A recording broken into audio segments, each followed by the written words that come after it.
Welcome back, student. In this video, we are going to discuss about the system security. We are going to discuss about the system security. In the previous videos, in the previous classes, we discussed about the computer system. We discussed about the information processing, how we are going to send the information from one place to other place, how we can take the decisions using the information received. Now, in this chapter, we are going to discuss how to secure our system. You know that very well. Whenever we are using the internet, we are having so many problems. We are facing so many issues. We are facing so many threats, different types of threats. What type of threat we are going to get, at when we are going to get, we don't know. But always we have made to be on safer side. How we are going to use the security system for our computer. This is what we are going to discuss in this chapter. But before discussing the security, we are going to discuss about the information system personnel. That is the persons with respect to their specialization or the nature of job, how we are going to call them. How we are going to call them. See here, who are the programmers? Who are the programmers? Programmers are technical specialists who write and maintain software code. Programmers are the technical specialists who write and maintain the software. That means whoever is preparing the software code, they are called programmer. They are called programmer.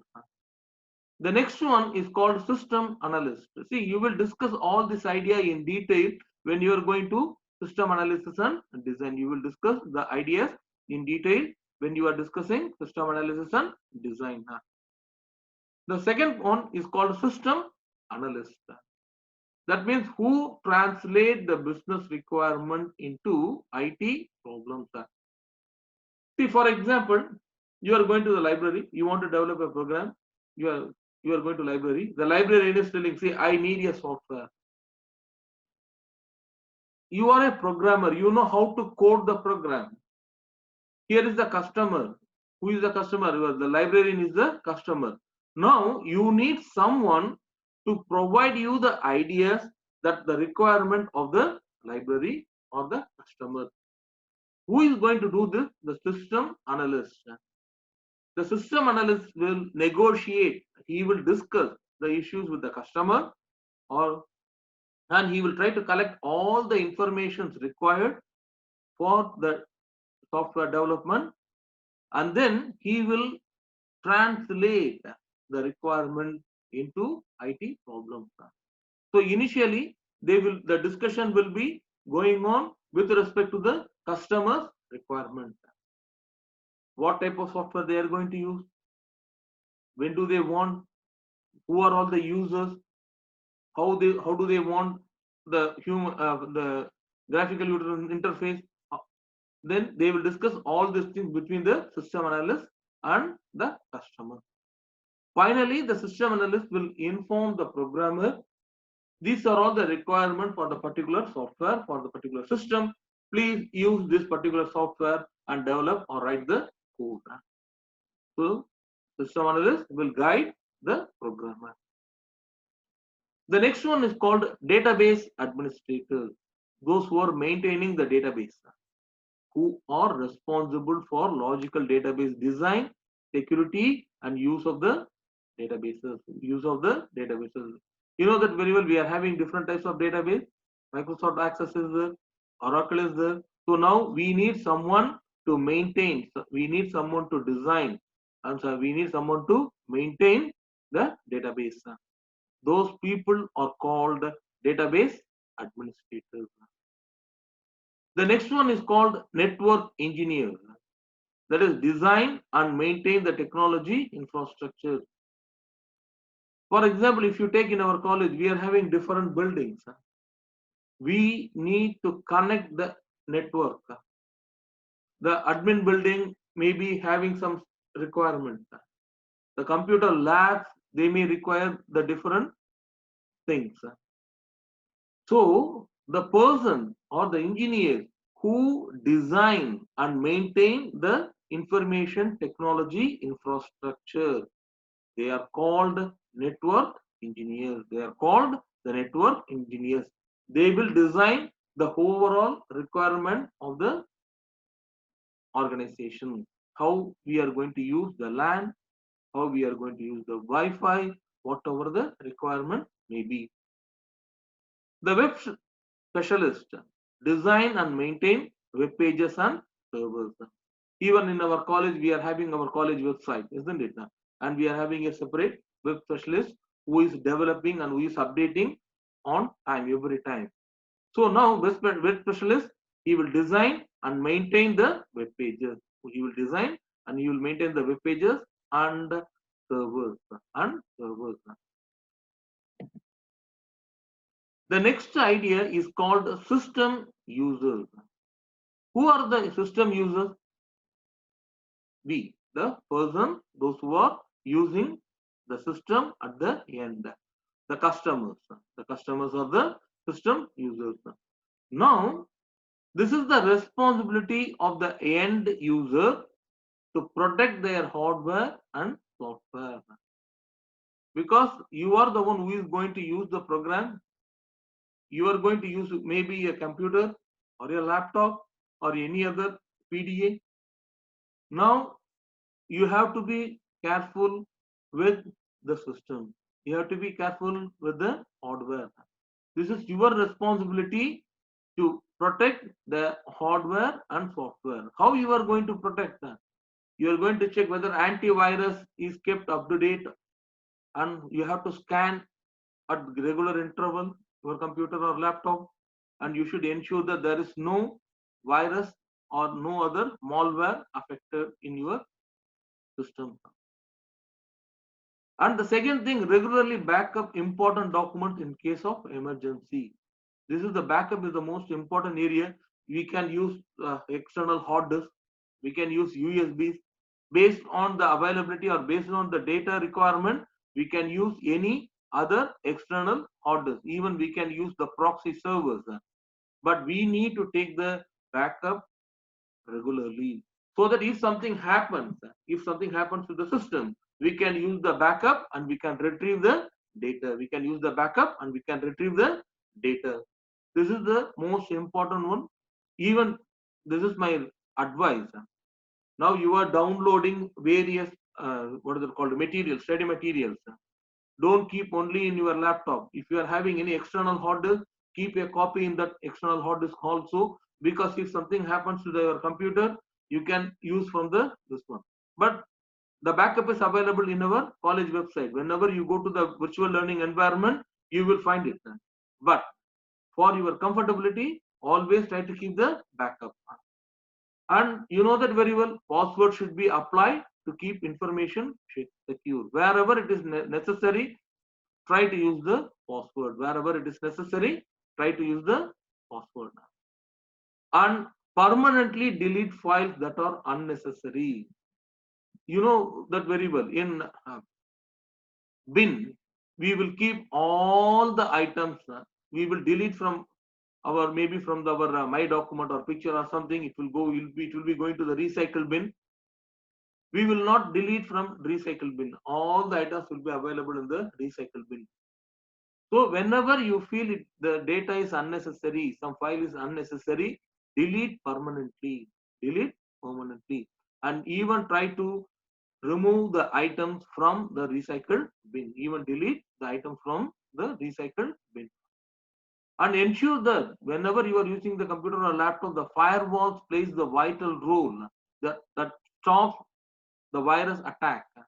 So ensure that firewalls are installed to protect the data. You ensure that firewalls are installed to protect the data. Otherwise, you should have the proper antivirus software. If you are not using firewall, you have to check for the proper antivirus software. But firewall always helps us in protecting the data. Now, what type of threats we may have? We are going to define two types of threats. One is unintentional threats. This is unexpectedly, that Nobody is creating it, which is happening unexpectedly. The errors at any point in the information processing cycle, we don't know. Maybe we are processing the one, suddenly your computer got struck. Maybe you are using a laptop, you forgot to connect your laptop to the power cord, the battery has drained, suddenly your laptop not working or stop. How you are going to use it? These are all unintentional threat. When you are retrieving it, for example, I can give you an example. When you are using any Microsoft Office product, by mistake, if your computer or your laptop shut down without closing the document, they will show you, when you are opening it again, it will show you the previously unsaved data. It will ask you which one you want to retrieve. This is having already, Microsoft Office is having this system. But which is the correct one? Maybe something you have saved maybe 10 minutes before. Maybe some document may be saved 3 minutes or 4 minutes before. Later you worked something. Now this is the responsibility. After retrieving it, this is your responsibility to check for the accuracy. Maybe some data may be deleted because you forgot to save. Maybe because the timing, saving time between the system may be varying. So this is the responsibility of the user to check for the accuracy. Software detects an errors. So maybe you are using the software, there is some problem with the software. Maybe you are using Visual Basic, or you are using some other programming language, or you are using some other software. There is an error. So in such cases, you have to check for the patches. You have to check for the patches regularly and update the system. And inaccurate or inconsistent data creates operational and financial problems. Inaccurate or inconsistent data creates operational and financial problems. See, for example, you have to type. This happens sometimes. We have to type, for example, 1200. By mistake, what will happen? We will type 2100 instead of 1200. We will type 2100. Even you feel some problem in this. The teacher may be asking to submit the assignment on 21st, or maybe he wants to submit the assignment on 12th. By mistake, you will misunderstand and you will be trying to submit on 21st. Just the swap in the number. So such inaccurate data creates operational and financial problems. So we have to be careful, because this is also unintentional threat. Because when you are typing it, you are typing very fast without seeing, just you are seeing the screen and you are typing it. So sometimes what will happen? This error may occur, the typographical error may occur. So you have to be careful on this. And then the last one is called environmental hazard. Fire, floods, power outage, earthquake, hurricanes, and storms. You know that very well. These are all some of the things which may not be happening in our country, but still floods. Sometimes it is coming, heavy rain, unexpected rains, which is creating the flood. So power outage, power supply problems, hardly sometimes you are facing. So you have to be careful with respect to this environmental hazard. These are all unintentional. These are all unintentional. But there are some intentional threats. Hackers access a computer system for mischief, crackers, and malicious. They will send a virus. This is what happening very regularly. You will receive a message, or you in your mobile, or you may receive this one email. This is what the Royal Oman Police is repeatedly telling: don't click any of the links that which you are receiving from unknown person. Even when you are receiving some links, don't click it. If it is unknown person, don't click the link, because what will happen? The link, it may hack your system. It may hack your system. When you are using Outlook, you will find, when you are filtering the email, some of the emails it will go automatically to junk mail. Even the same thing happens with Google, Yahoo, other email providers. Automatically, some of the emails they will be diverted to spam mail. Why? Because when you are seeing is they will show such emails are used to steal the data. So you have to be careful with the hacker. This is an intentional threat. Viruses are software programs that spread through the network, disturbing operations. What is the meaning of virus? Virus is a software. This is also a software that spread through a network and it will disrupt all the operation. Virus is also a software. Okay, but it will. Here, what type of viruses we have?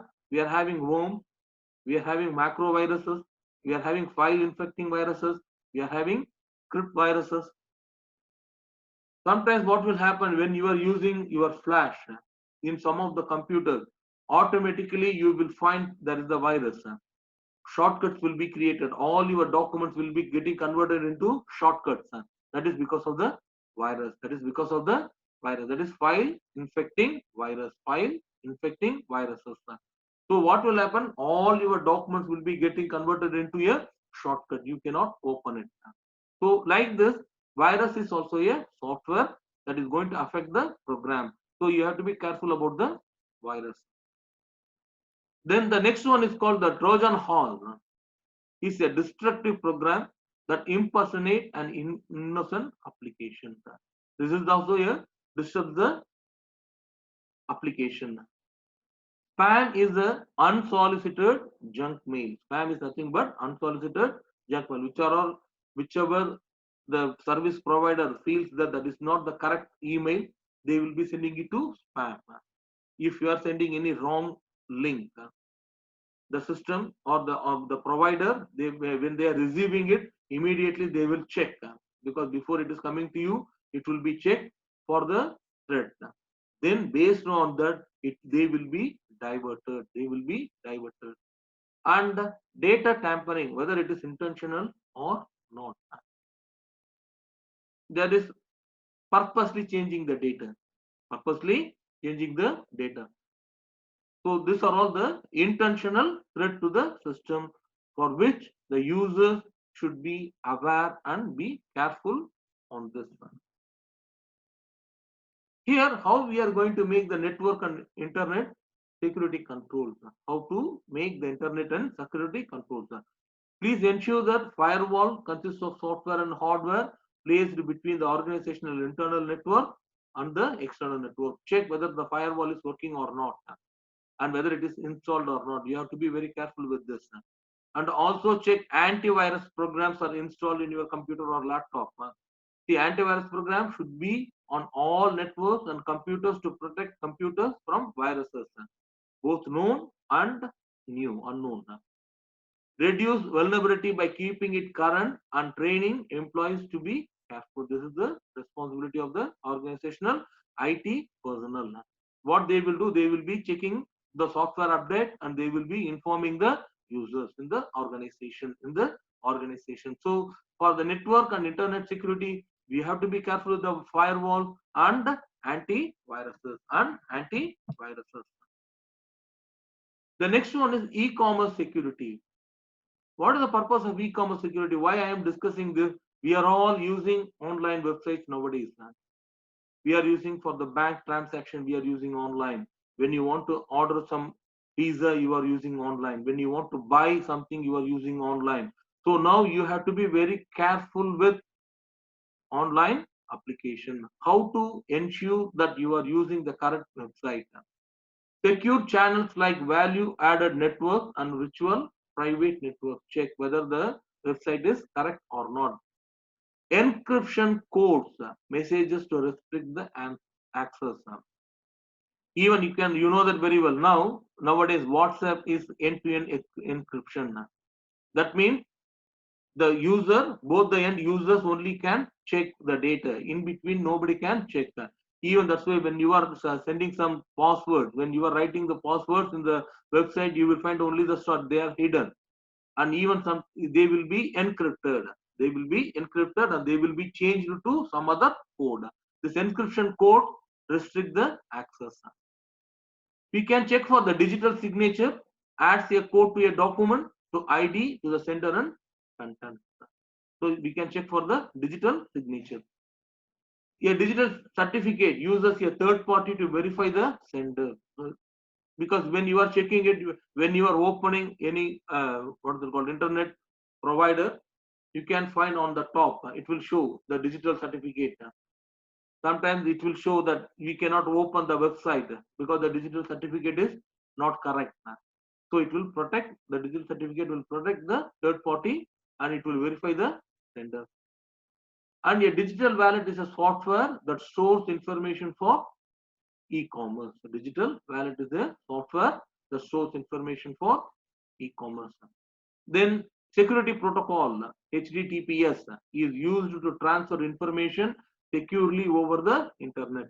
That's why we are telling, whenever you are checking the address bar, whenever you are typing this one, you check whether HTTPS, the security protocol, is available or not.